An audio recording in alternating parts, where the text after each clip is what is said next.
ಸುರ್ಜೇವಾಲಾ ಭೇಟಿ ಮಾಡಿದ್ದಾರೆ ಸಿಎಂ ಹಾಗೂ ಡಿಸಿಎಂ. ಖಾಸಗಿ ಹೋಟೆಲ್ನಲ್ಲಿ ಭೇಟಿಯಾಗಿದ್ದಾರೆ. ಜಾತಿ ಜನಗಣತಿಯ ಪರ ಮತ್ತು ವಿರೋಧದ ಬಗ್ಗೆ ಮಾಹಿತಿಯನ್ನು ಪಡೆದುಕೊಂಡಿದ್ದಾರೆ. ಸುರ್ಜೇವಾಲಾ ಭೇಟಿ ಮಾಡಿದ್ದಾರೆ. ಕೆಲವು ಸಲಹೆ ಸೂಚನೆಗಳನ್ನು ಪಡೆಯುವ ನಿಟ್ಟಿನಲ್ಲಿ ಭೇಟಿಯಾಗಿದ್ದು, ಮಾರ್ಪಾಟುಗಳನ್ನು ಮಾಡಿಕೊಳ್ಳೋದಾದರೆ ಹೇಗೆ ಮಾಡಿಕೊಳ್ಳಬೇಕು, ಯಾವುದೇ ಕೆಲಸವನ್ನು ಕೈಗೊಂಡಾಗ ಪರ ವಿರೋಧ ಚರ್ಚೆಗಳಿದ್ದೇ ಇರುತ್ತೆ.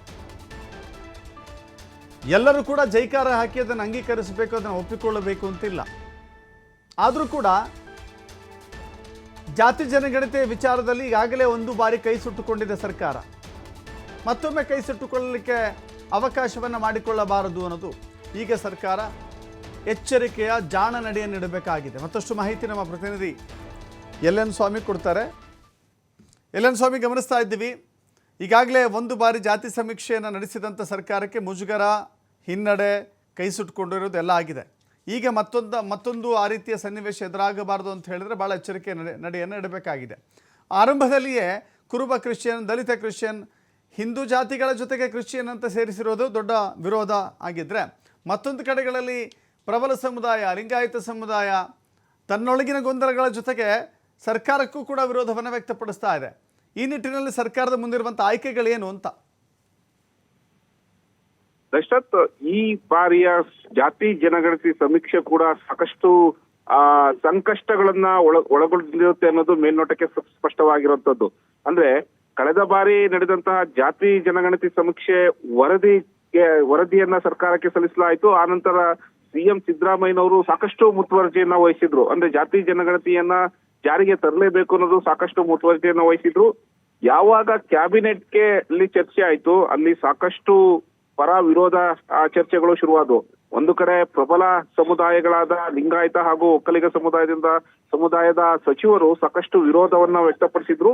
ಕಾರಣ 10 ವರ್ಷಗಳ ಹಿಂದೆ ಆಗಿರುವಂತದ್ದು ಇದು ವೈಜ್ಞಾನಿಕವಾಗಿಲ್ಲ ಎಂಬ ವಿಚಾರವನ್ನ ಮುಂದಿಟ್ಟು ಸಾಕಷ್ಟು ವಿರೋಧವನ್ನ ವ್ಯಕ್ತಪಡಿಸಿದ್ರು. ಆ ಬಳಿಕ ಎಚ್ಚೆತ್ತುಕೊಂಡಂತಹ ಸಿಎಂ ಸಿದ್ದರಾಮಯ್ಯನವರು ಮತ್ತೆ ಮರು ಸರ್ವೆಯನ್ನ ಮಾಡ್ಲಿಕ್ಕೆ ಎಲ್ಲಾ ಸಿದ್ಧತೆಗಳನ್ನ ಮಾಡ್ಕೊಂಡಿದ್ದಾರೆ.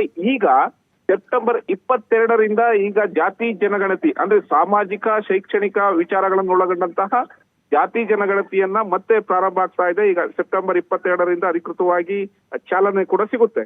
ಆದ್ರೆ ಇದಕ್ಕಿಂತ ಮೊದಲು ಈಗ ಮತ್ತಷ್ಟು ಏನು ಚರ್ಚೆಗಳು ಶುರುವಾಗಿರುವಂತದ್ದು ಅಂದ್ರೆ ಕೆಲವೊಂದು ಜಾತಿಗಳನ್ನ ಸೇರ್ಪಡೆಯಾಗಿರೋದ್ರಿಂದ ಇತರ ಸಮುದಾಯಗಳಿಗೆ ಮೀಸಲಾತಿ ವಿಚಾರಕ್ಕೆ ಸಂಬಂಧಪಟ್ಟಂತೆ ಸಮಸ್ಯೆಗಳಾಗುತ್ತೆ, ಮೀಸಲಾತಿ ಕೈ ತಪ್ಪುತ್ತೆ ಎಂಬ ಭಯ ಒಂದು ಕಡೆ ಆದ್ರೆ, ಮತ್ತೊಂದು ಕಡೆ ಧರ್ಮದ ವಿಚಾರಗಳು ಈಗ ಕಾಂಗ್ರೆಸ್ ಸರ್ಕಾರಕ್ಕೆ ಸಾಕಷ್ಟು ಎಡವಟ್ಟುಗಳು ಆಗುತ್ತೆ ಎನ್ನುವ ನಿದರ್ಶನಗಳು ಕೂಡ ಸಿಕ್ಕಿದೆ. ಯಾಕೆಂದ್ರೆ ನಿನ್ನೆ ನಡೆದಂತಹ ಕ್ಯಾಬಿನೆಟ್ ನಲ್ಲೂ ಪ್ರಮುಖವಾಗಿ ಸಾಕಷ್ಟು ಚರ್ಚೆ ಆಗಿದ್ದು ಜಾತಿ ಜನಗಣತಿಗೆ ಸಂಬಂಧಪಟ್ಟಂತೆ. ಇದರಲ್ಲಿ ಕ್ರಿಶ್ಚಿಯನ್ ಧರ್ಮದ ಮುಂದೆ ಹಿಂದೂ ಧರ್ಮದ ಕೆಲವು ಜಾತಿಗಳನ್ನ ಸೇರಿಸಿರೋದು ಸಾಕಷ್ಟು ಆಕ್ರೋಶಕ್ಕೆ ಕಾರಣ ಆಗ್ತಾ ಇದೆ. ಅಂದ್ರೆ ಉದಾಹರಣೆ ಅಂದ್ರೆ ಕ್ರಿಶ್ಚಿಯನ್ ಕುರುಬ ಆಗ್ಬೋದು, ಕ್ರಿಶ್ಚಿಯನ್ ಲಿಂಗಾಯತ ಆಗ್ಬೋದು, ಕ್ರಿಶ್ಚಿಯನ್ ಒಕ್ಕಲಿಗ ಆಗ್ಬೋದು, ಈ ರೀತಿಯ ಒಂದು ಜಾತಿಗಳನ್ನ ಕ್ರಿಶ್ಚಿಯನ್ ಧರ್ಮದ ಮುಂದೆ ಸೇರಿಸಿರೋದು ಸಾಕಷ್ಟು ವಿರೋಧಕ್ಕೆ ಕಾರಣ ಆಗ್ತಾ ಇದೆ. ಜೊತೆಗೆ ವಿಪಕ್ಷಗಳು ಕೂಡ ಸಾಕಷ್ಟು ಆಕ್ರೋಶವನ್ನು ವ್ಯಕ್ತಪಡಿಸ್ತಾ ಇದ್ರ ಜೊತೆಗೆ ಕ್ಯಾಬಿನೆಟ್ ನ ಸಚಿವರು ಕೂಡ ಇದಕ್ಕೆ ವಿರೋಧ ವ್ಯಕ್ತಪಡಿಸಿದ್ದಾರೆ. ಹಾಗಾಗಿ ಮುಂದೆ ಯಾವ ರೀತಿ ಕ್ರಮ ಕೈಗೊಳ್ಳಬೇಕು ಅನ್ನೋದು ಒಂದು ಕಡೆ ಈಗ ಚರ್ಚೆಗಳು ಶುರುವಾಗಿದೆ. ಹಾಗಾಗಿ ಕ್ಯಾಬಿನೆಟ್ ಮುಗಿದ ಬಳಿಕೂ ಕೂಡ ಸಾಕಷ್ಟು ಸಭೆಗಳು ನಡೆದಿದ್ವು, ಸಚಿವರು ಕೂಡ ಸಭೆಯಲ್ಲಿ ಭಾಗಿಯಾಗಿದ್ರು, ಯಾರು ಕೂಡ ಒಂದಿಷ್ಟು ವಿರೋಧಗಳನ್ನ ವ್ಯಕ್ತಪಡಿಸಿದ್ರು. ಹಾಗಾಗಿ ಮುಂದೆ ಯಾವ ರೀತಿ ಕ್ರಮಗಳನ್ನ ಕೈಗೊಳ್ಳಬೇಕು, ಏನ್ ಮಾಡಬೇಕು ಅನ್ನೋದು ಈಗ ಸರ್ಕಾರದ ಮುಂದಿರುವ ಒಂದು ಯಕ್ಷ ಪ್ರಶ್ನೆ. ಈ ಹಿನ್ನೆಲೆಯಲ್ಲಿ ಇವತ್ತು ಮತ್ತೆ ಸಿಎಂ ಸಿದ್ದರಾಮಯ್ಯನವರ ನೇತೃತ್ವದಲ್ಲಿ ಇವತ್ತು ಕೂಡ ಕಾವೇರಿಯಲ್ಲಿ ಸಭೆ ನಡೆಯುತ್ತೆ. ಹೆಚ್ಚುವರಿ ಸೇರ್ಪಡೆಗೊಂಡಿರುವಂತಹ 331 ಜಾತಿಗಳನ್ನ ಯಾವ ರೀತಿ ಯಾವ ಮೀಸಲಾತಿಗಳನ್ನ ಕೊಡಬೇಕು ಅನ್ನೋದ್ರ ಬಗ್ಗೆ ಒಂದು ಸುದೀರ್ಘವಾದ ಚರ್ಚೆ ಆಗುತ್ತೆ. ಪ್ರಮುಖವಾಗಿ ಇದರಲ್ಲಿ ಸಚಿವರಾದಂತಹ ಸಂತೋಷ್ ಲಾಡ್ ಹಾಗೂ ಡಿಸಿಎಂ ಡಿ.ಕೆ. ಶಿವಕುಮಾರ್ ಸೇರಿದಂತೆ ಹಿಂದುಳಿದ ವರ್ಗಗಳ ಸಚಿವ ಶಿವರಾಜ್ ತಂಗಡಿಗೂ ಕೂಡ ಭಾಗಿಯಾಗಿರ್ತಾರೆ. ಯಾಕಂದ್ರೆ ಸಾಕಷ್ಟು ವಿಚಾರಗಳನ್ನ ಜಾತಿ ಜನಗಣತಿಗೆ ಸಂಬಂಧಪಟ್ಟಂತೆ, ಧರ್ಮಗಳಿಗೆ ಸಂಬಂಧಪಟ್ಟಂತೆ ಯಾವ ವಿಚಾರಗಳನ್ನ ಕೈ ಬಿಡಬೇಕು, ಮುಂದುವರಿಸಬೇಕು ಅನ್ನೋದ್ರ ಬಗ್ಗೆ ಒಂದು ಚರ್ಚೆ ಆಗುತ್ತೆ.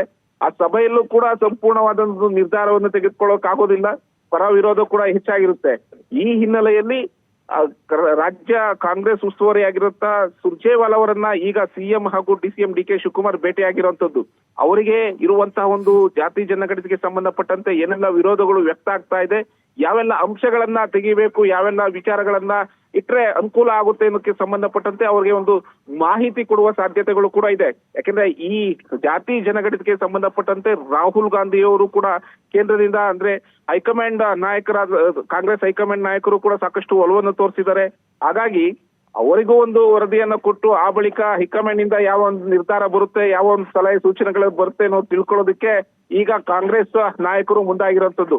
ಈ ಹಿನ್ನೆಲೆಯಲ್ಲಿ ಈಗ ಖಾಸಗಿ ಹೋಟೆಲ್ ನಲ್ಲಿ ಸುರ್ಜೇವಾಲಾ ಅವರನ್ನ ಸಿಎಂ ಸಿದ್ದರಾಮಯ್ಯ ಸೇರಿದಂತೆ ಡಿಸಿಎಂ ಡಿಕೆ ಶಿವಕುಮಾರ್ ಹಾಗೂ ಹಲವು ಸಚಿವರು ಭೇಟಿಯಾಗಿ ಆ ಬಳಿಕ ಯಾವೆಲ್ಲ ಒಂದು ನಿರ್ಧಾರವನ್ನ ತೆಗೆದುಕೊಳ್ತಾರೆ, ಯಾವೆಲ್ಲ ಒಂದು ವಿಚಾರಗಳನ್ನ ಕೈ ಬಿಡ್ತಾರೆ ಅನ್ನೋದು ಕೂಡ ಸಾಕಷ್ಟು ಕುತೂಹಲ ಮೂಡಿಸಿರುವಂತದ್ದು. Dasharath, thank you Swami.